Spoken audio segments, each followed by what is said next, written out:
Olá, boa noite para o senhor, boa noite para a senhora, boa noite para todo mundo que está ligado aqui na tela do SBT Interior. Hoje é quinta-feira, dia 4 de abril. A partir de agora você vai ficar muito bem informado com as notícias mais importantes do dia aqui na região. Vamos aos destaques de hoje. Assaltante tenta invadir pastelaria em Rio Preto, mas fica preso na porta do estabelecimento. O corpo de bombeiros precisou ser acionado para resgatar o bandido. Método inédito desenvolvido pela Santa Casa de Araçatuba tem ajudado na recuperação de pacientes que tiveram um acidente vascular cerebral. E produtores rurais da região de Rio Preto estão tendo prejuízos com a invasão de javaporcos em plantações de milho e cana-de-açúcar. Estas e outras notícias você confere a partir de agora. Fique com a gente, o SBT Interior já começou.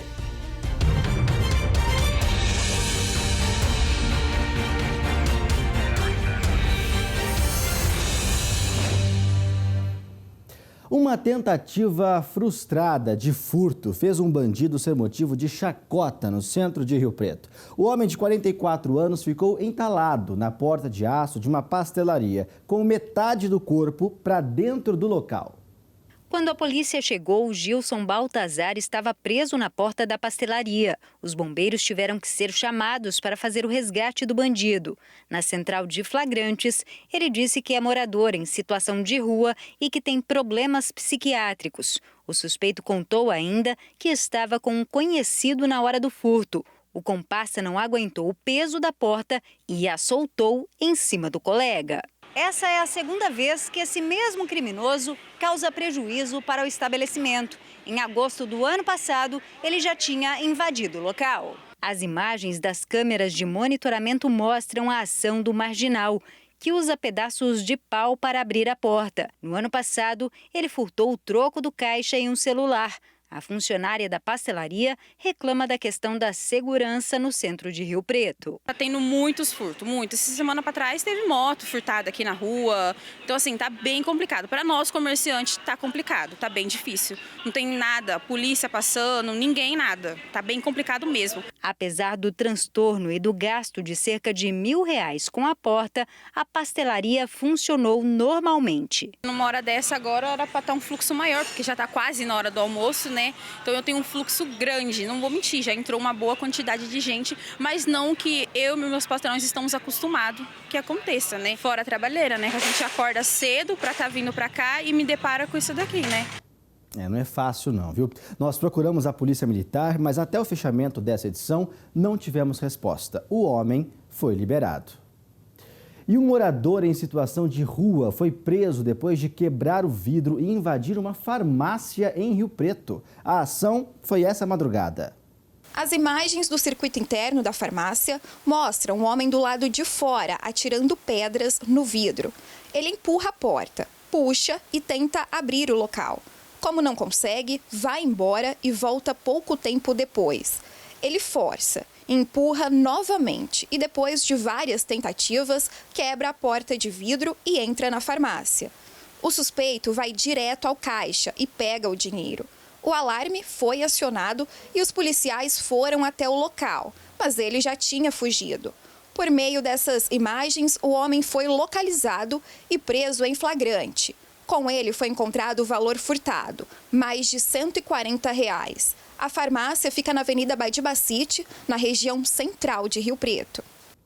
E agora mais um caso de apreensão de drogas na rodovia Raposo Tavares, em Presidente Prudente. Nesta madrugada, por volta das 3 horas da manhã, os policiais abordaram um veículo suspeito, uma caminhonete de porte grande com placas da Argentina e ocupada por um casal de argentinos.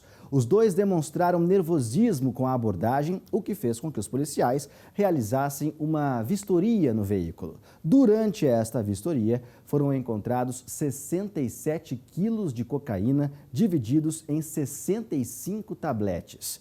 A droga estava em um fundo falso na carroceria da caminhonete. O casal foi preso em flagrante. A droga, a caminhonete e um valor em dinheiro foram apreendidos.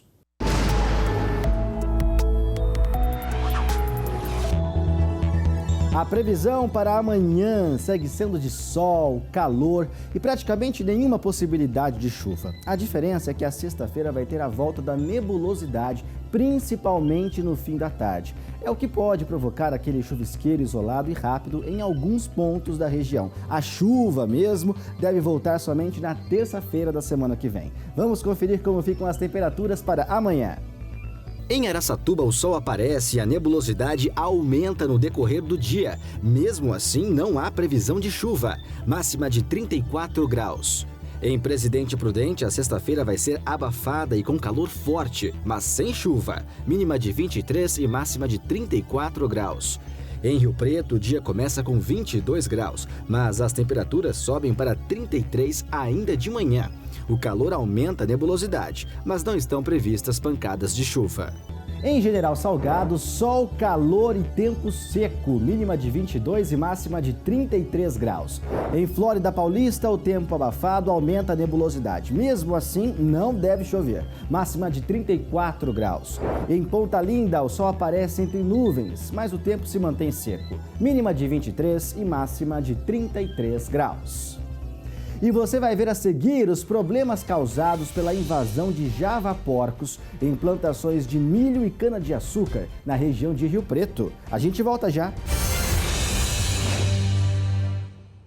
Estamos de volta com o SBT Interior de hoje e a Câmara de Birigui cassou hoje à tarde o mandato do prefeito Leandro Maffez. Ele foi investigado por irregularidades na compra de óleo lubrificante. A comissão processante foi instaurada no ano passado para investigar a suspeita de irregularidades na compra de óleo lubrificante e outros insumos para atender a frota municipal. A comissão concluiu que o sistema que era utilizado não oferecia um controle rigoroso das compras, que seriam feitas em quantidades maiores que o necessário. A votação da Câmara só foi realizada depois que o Tribunal de Justiça de São Paulo cassou liminar concedida pela Justiça de Birigui no ano passado, suspendendo o julgamento. No final, 13 vereadores votaram pela cassação e um contra. Houve uma abstenção. Produtores rurais da região de Rio Preto estão sofrendo prejuízos. É que javaporcos estão invadindo e destruindo plantações de milho e cana-de-açúcar. Mais da metade dessa plantação de milho na propriedade do Rafael, em Onda Verde, no interior paulista, foi perdida. Os estragos foram feitos por javaporcos. O que vem agravando é em torno dos 6 anos aí, que vem cada vez mais aumentando.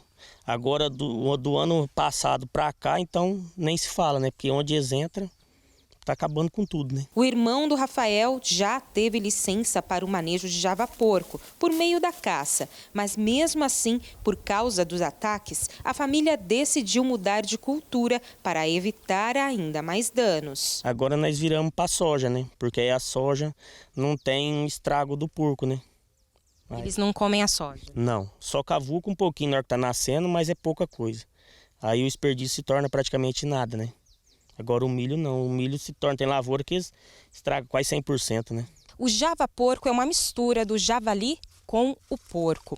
Nos últimos anos, a população desse animal tem crescido, principalmente na região noroeste do estado de São Paulo, e tem trazido muito prejuízo aos agricultores. Na região, a espécie se alimenta principalmente de grãos e de cana-de-açúcar. Além de apresentar características agressivas, segundo a Polícia Ambiental, a caça do javaporco para o controle do aumento da espécie só é permitida com uma autorização emitida pelos órgãos competentes. São várias documentações exigidas para que seja realizado o controle e o manejo do javali. Geralmente junto aos órgãos ambientais e também junto ao proprietário, né, do imóvel rural, no caso que seria uma autorização por escrito. No caso dessas pessoas que estiverem realizando esse manejo, esse controle, não tiverem em posse de todas essas documentações, elas podem ser autuadas administrativamente por parte da Polícia Ambiental. Para os biólogos, essa alternativa pode ajudar os agricultores, mas é preciso que haja responsabilidade para evitar prejuízos ambientais. Apesar de ser proibido a criação desses animais em cativeiro hoje, ainda há criação ilegal e ainda há liberação ilegal desses indivíduos. Então, por isso que a gente tem visto, inclusive, um aumento absurdo dessas populações. Então, é preciso atacar de várias frentes, né? É preciso que a caça seja liberada de uma forma muito racional. É importante que haja uma fiscalização para a gente eliminar absolutamente todos os criadouros que são ilegais, e é preciso fazer com que as pessoas entendam que, como uma espécie exótica muito habilidoso em conseguir sobreviver na nossa região, é importante que a gente tenha essas políticas públicas todas articuladas ao mesmo tempo. Olha, pessoal, quando aparece essa marca aqui atrás de mim, olha só, Far Melhor, sabe o que quer dizer? É sinal de desconto e economia para você e toda a sua família. Com unidades em Prudente e Birigui, a Far Melhor tem um recado importantíssimo. Atenção, hein? Até o dia 15 deste mês, não haverá o repasse de reajuste dos medicamentos. É isso mesmo que você ouviu aí em casa. Todos os medicamentos, gente, sofreram reajuste de valor esse mês. Mas se você for na Far Melhor até o dia 15, você garante os valores sem alteração. Conta para todo mundo isso, hein? Além de que, para os papais e mamães e quem também precisa presentear, a oferta do pacotão de fraldas, olha aqui, fraldas Pampers, qualquer tamanho, segue por somente R$ 75,90. Em Prudente, a Far Melhor fica no calçadão da cidade, bem na frente da loja Torra Torra. Então passe lá e aproveite, hein? E quem mora em Birigui, a Far Melhor fica na rua Barão do Rio Branco, 27, esquina com o Hospital da Unimed. E tem também o Disque Entrega, que facilita o nosso dia a dia, não é? O WhatsApp é o 18981680021. Desconto de verdade é na Far Melhor. Far Melhor, é assim que a gente faz. É isso que a gente gosta de mostrar. Boas notícias para você de casa, e depois do intervalo tem outra ótima notícia que vem da saúde. Um método inédito desenvolvido na Santa Casa de Araçatuba tem garantido uma melhor recuperação e até mesmo salvando vidas de pacientes que tiveram um acidente vascular cerebral. A gente volta já. De volta com o SBT Interior. E, gente, tão importante quanto a doação de sangue é a doação de plaquetas. Mas o número de doadores em toda a região está muito longe de alcançar a demanda ideal. A emoção do Clênio tem um motivo especial. É que ao longo de 32 anos, ele já ajudou a salvar a vida de centenas de pessoas por meio da doação de sangue e de plaquetas. A doação de sangue eu comecei com 18 anos, né? A plaqueta foi consequência. Para mim, é mais gratificante doar, né? Eu saio daqui... O senhor até se emociona de saber que pode ajudar outras pessoas. Sem dúvida. As plaquetas são células do nosso sistema sanguíneo, responsáveis pela coagulação do sangue, limitando hemorragias. As transfusões de plaquetas são feitas em tratamentos de câncer e até em casos de dengue grave. Que é direcionada principalmente para pacientes que estão em tratamento com leucemia, que passaram por algum transplante de órgão ou transplante de medula óssea, que fizeram cirurgia cardíacas, né? Então são pacientes que têm um estado de saúde mais debilitado e que por isso precisam de atenção. Por isso que existe a doação exclusiva de plaquetas. Na doação de sangue convencional, quando a gente fala que uma bolsa de sangue salva 4 vidas, é porque a bolsa ela é dividida, ela é separada em 4 elementos. Um desses elementos, desse hemocomponente separado da bolsa de sangue, é a plaqueta. Mas o que acontece? A quantidade de plaqueta que tem disponível uma bolsa de sangue é insuficiente. Enquanto o sangue doado pode ser armazenado por até 45 dias, as plaquetas podem ser armazenadas por apenas 5. Por isso, as doações de plaquetas são feitas sob demanda. É importante que os hemocentros tenham um amplo cadastro de doadores, já que, apesar dos esforços, nem sempre é possível atender a todos que precisam. Em janeiro deste ano, por exemplo, foram solicitadas 328 bolsas pelo Hemocentro de Rio Preto, mas apenas 324 puderam ser coletadas. Em fevereiro, a demanda foi de 316 bolsas, mas apenas 296 estavam disponíveis. Para ser um doador de plaquetas, você precisa preferencialmente ser do sexo masculino, mas mulheres também podem doar, tá? Tem que pesar mais de 70 quilos, de preferência ter entre 1,70 m de altura, né? E ter também um bom acesso venoso. O que seria isso?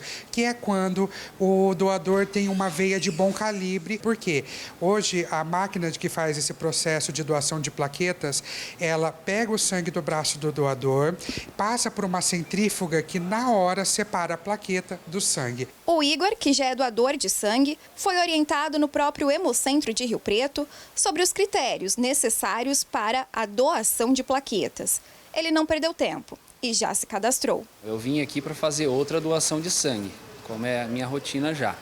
E um amigo da família, o Guilherme, ele falou para mim sobre a importância das plaquetas, que o número é muito reduzido desse trabalho voluntário, e eu me interessei e vou começar a ajudar nessa parte também. Um método inédito desenvolvido na Santa Casa de Araçatuba tem garantido uma melhor recuperação e até mesmo salvado vidas de pacientes que tiveram um acidente vascular cerebral. Mas para receber o tratamento é necessário procurar ajuda médica de forma rápida. O simples ato de andar ganhou um valor muito especial para a Rosângela. Ela sofreu um AVC, acidente vascular cerebral, no dia 2 de fevereiro desse ano, quando estava em casa com a família, em Guararapes, no interior paulista. A autônoma não apresentava sintoma algum, mas ao levantar da cadeira, tudo mudou na vida dela. E no momento que eu senti a tontura, quando eu tentei levantar, eu já caí. Eu não sentia meu braço, minha perna esquerda, e eu acordava e desmaiava, acordava, e era assim o tempo todo. Quem estava do lado da Rosângela no momento era o marido. A cena causou um grande choque e pela gravidade do acidente, ele acreditava que nunca mais ia ver a esposa vivendo de forma normal. Quando eu vi o estado que ela estava, eu fiquei desesperado, embora tenha feito os primeiros socorros, mas uma expectativa muito baixo pelo o que ela apresentava. Mas graças à trombólise, um método novo, as sequelas foram amenizadas de forma significativa. Foi aqui, no pronto-socorro da Santa Casa de Araçatuba, que a Rosângela passou por atendimento e recebeu o método logo após sofrer o derrame. Durante o processo, os médicos aplicam uma medicação na veia do paciente. O remédio tem o poder de dissolver o coágulo, que é um bloqueio de vaso ou artéria que resulta no AVC. Dessa forma, a trombólise consegue reduzir os prejuízos causados por um derrame. Mas só podem passar pelo tratamento os pacientes que apresentam um quadro de AVC isquêmico. O AVC isquêmico ocorre quando obstrui um vaso dentro do cérebro. Então, em termos bem simples, é quando entope, literalmente entope lá um vaso e o sangue não consegue passar. E se o sangue não consegue passar, o cérebro não recebendo sangue, ele morre por falta de sangue. Mas o que é importante, ao primeiro sintoma de AVC, procurar atendimento médico imediatamente, não ficar em casa, tá? Por quê? Nós vamos ver quem tem ou não indicação e nós temos um tempo muito curto para fazer a medicação, são só 4h30. A Viviane é a fisioterapeuta da Rosângela e ficou surpresa com a resposta da paciente ao tratamento. O processo de recuperação já está no final e, segundo ela, em um tempo recorde. Eu não sabia que ela tinha feito esse tratamento no hospital, né? Soube agora no meio do tratamento da fisioterapia e os pacientes costumam demorar um pouco mais para se recuperar por conta das sequelas do AVC, né? Mas o dela foi muito rápido e me surpreendeu muito. De acordo com os médicos do pronto-socorro da Santa Casa, as doenças que mais resultam em morte e são responsáveis pela maior parte da ocupação nos quartos são acidentes, infarto e AVC. Por isso, a introdução do projeto na unidade e a melhora significativa dos pacientes ajudam a melhorar o fluxo de pacientes no hospital. Está ajudando o hospital a desenvolver a alta complexidade, a tratar os pacientes de uma melhor forma, a melhorar. Os pacientes não são internados, então eles são internados em um menor espaço de tempo. Ajuda a girar os leitos do hospital. O método ainda está em fase inicial e até o momento o procedimento foi feito em 10 pessoas. 7 delas apresentaram respostas positivas. A expectativa agora é de que a utilização da técnica seja ampliada. Se formos ver o custo em si, é uma medicação um pouco cara, só que o custo-benefício dela é importantíssimo, então a vida não tem preço, né? E o cérebro muito mais. Então a gente resolveu investir nesse grande desafio e numa nova terapia para a nossa população. Esse tratamento salvou a minha vida, literalmente. É fato, isso é fato. Mas eu acredito que vai salvar a vida de muitas pessoas. Parabéns para todos que desenvolveram esse tratamento, viu? O SBT Interior de hoje está terminando. A gente volta a se ver amanhã. Agora você fica com o SBT Brasil. Muito obrigado pela sua audiência, pela sua companhia. Uma ótima noite e até amanhã.